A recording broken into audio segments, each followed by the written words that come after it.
चौहान वंश। चौहानों की उत्पत्ति के संबंध में विभिन्न मत हैं। पृथ्वीराज रासोचंद्र बरदाई द्वारा लिखित पुस्तक में चौहानों की उत्पत्ति अग्निकुंड से बताया गया है। चंद्र बरदाई के अनुसार ऋषि वशिष्ठ द्वारा आबू पर्वत पर यज्ञ किया गया, जिसमें से उत्पन्न हुए 4 राजपूत प्रतिहार, परमार, चालुक्य और चौहान। मोहनोत नैन्सी एवं सूर्यमल मिश्रा ने भी चंद्र बरदाई द्वारा लिखित इस घटनाक्रम का समर्थन किया है। पंडित गौरीशंकर ओझा चौहानों को सूर्यवंशी मानते हैं। बिजोलिया शिलालेख के अनुसार चौहानों की उत्पत्ति ब्राह्मण वंश से हुई है। खोखर और गॉड व डॉक्टर स्मिथ के अनुसार प्राचीन आदिम जनजातियों से उत्पत्ति हुई है। ब्रिजलाल चट्टोपाध्याय के मत अनुसार सामाजिक आर्थिक क्रियाओं के कारण हो सकते हैं। देवी प्रसाद चट्टोपाध्याय के अनुसार सभी मत अपनी जगह सही हैं। चौहान वंश का राजनीतिक सत्ता में आगमन। दशरथ शर्मा का विचार है कि चाहमान नामक व्यक्ति इस वंश का संस्थापक अथवा आदि पुरुष था। इसी कारण इस वंश को चाहमान अथवा चौहान कहा गया। राजशेखर की पुस्तक प्रबंध कोश के अनुसार वासुदेव ने ईस्वी सन 551 में चौहान राज्य सांभर की स्थापना की थी। वासुदेव चौहान को चौहान वंश का संस्थापक माना जाता है। बिजौलिया अभिलेख के अनुसार वासुदेव ने सांभर झील का निर्माण करवाया था, जो जयपुर में स्थित है। वासुदेव के बाद सांभर का शासक सामंतराज बना। वासुदेव और सामंतराज के संबंधों के विषय में कुछ भी जानकारी पता नहीं है।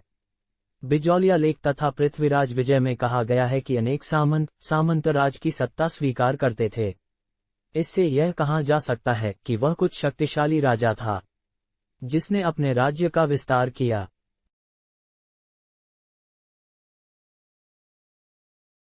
सामंतराज का उत्तराधिकारी नरदेव या पूर्णतल्ला था, जो एक साधारण शासक था। उसे नृप कहा गया है। सामंतराज के बाद क्रमशः अजयराज, विग्रहराज, चंद्रराज तथा गोपेंद्रराज हित छत्रपुर के राजा बने। गोपेंद्रराज या गोविंदराज प्रथम के शासनकाल में सर्वप्रथम मुस्लिम आक्रमण हुआ था, जिन्हें गोविंदराज प्रथम ने परास्त कर उनके सेनापति सुल्तान बेग वारिस को बंदी बना लिया। गोपेंद्र का उत्तराधिकारी चंद्रराज का पुत्र दुर्लभ राज प्रथम प्रतिहार नरेश वत्सराज का सामंत था। दुर्लभ राज प्रथम ने त्रिकोण संघर्ष में भाग लिया। दुर्लभराज प्रथम ने गौड़ नरेश धर्मपाल को युद्ध में पराजित किया तथा गौड़ देश पर राज किया। दुर्लभराज प्रथम ने सिंध प्रांत के मुस्लिम आक्रांताओं को पराजित किया।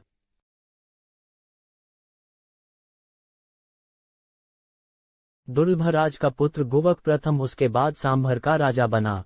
वह एक शक्तिशाली राजा था, जिसके विषय में हर्ष अभिलेख का कथन है कि वत्सराज प्रतिहार का पुत्र और उत्तराधिकारी नागभट्ट द्वितीय था।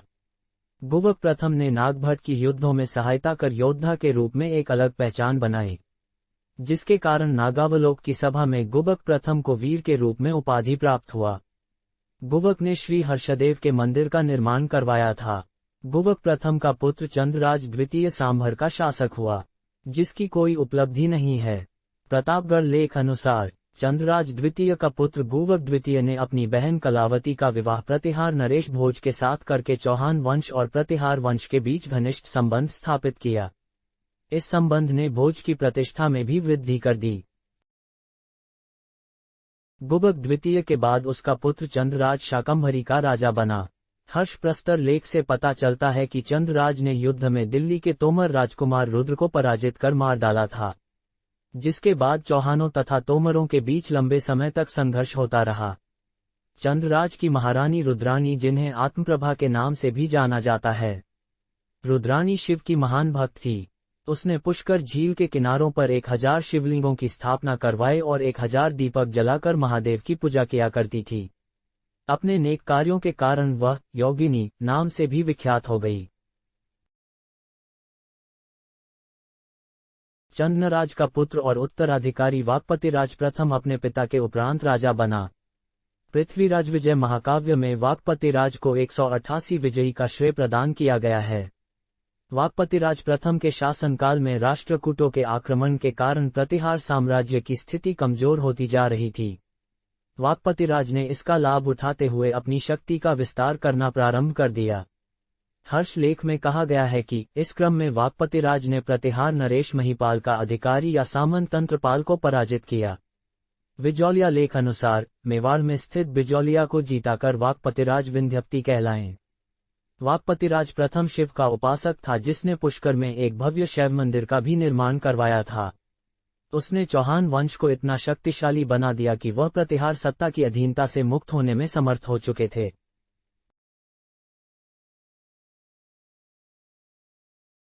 वाकपतिराज प्रथम के 3 पुत्र थे। पहला सिंहराज, दूसरा वत्सराज, तीसरा लक्ष्मण राज। सिंहराज शाकंभरी का शासक बना। लक्ष्मण राज ने नाडोल पर अधिकार कर एक अलग शाखा का निर्माण किया। हर्षप्रस्तर लेख अनुसार 10वीं शताब्दी के मध्य से प्रतिहारों की शक्ति का अंत होना प्रारंभ हो गया। देवपाल इस वंश का अंतिम महान शासक था। देवपाल के राज्यकाल में वाकपतिराज चौहान का पुत्र सिंहराज ने प्रतिहारों की अधीनता से मुक्त होने का जोरदार प्रयास किया और स्वयं ही महाराजाधिराज की उपाधि धारण कर लिया।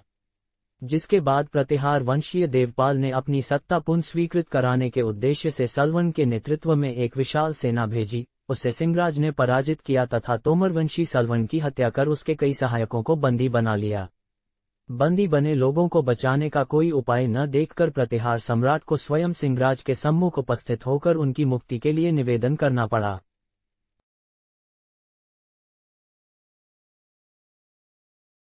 सिंहराज के बारे में कहा जाता है कि उसकी कैद में उतनी ही रानियां थीं जितनी उसके महल में थीं, जिससे यह समझा जा सकता है कि सिंहराज ने बड़ी संख्या में शत्रु राजाओं को मारकर उनकी रानियों को बंदी बना लिया था।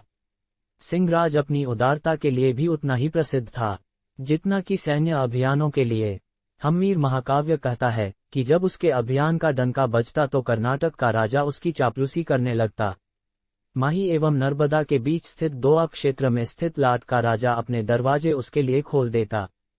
तमिल प्रदेश का चोल नरेश कांपने लगता, गुजरात का राजा अपना सिर खो देता तथा बंगाल में स्थित अंक के राजा का हृदय डूब जाता। सिंहराज के शासन काल में मुसलमानों ने इनके सीमा में प्रवेश करना चाहा, परंतु सिंहराज ने मुस्लिम आक्रांताओं को अपनी सीमा से बाहर निकाल फेंका।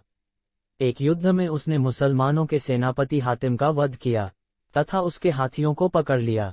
एक अन्य अवसर पर उसने सुल्तान हाजीउद्दीन के नेतृत्व में अजमेर से 25 किलोमीटर दूर जेठाना तक मुस्लिम सेना आ पहुंची, जिसके बाद सिंहराज चौहान ने मुस्लिम सेना को अपने सीमा से बाहर खदेड़ दिया। हर्ष अभिलेख के अनुसार हर्ष मंदिर का निर्माण उसके काल में ही पूरा हुआ।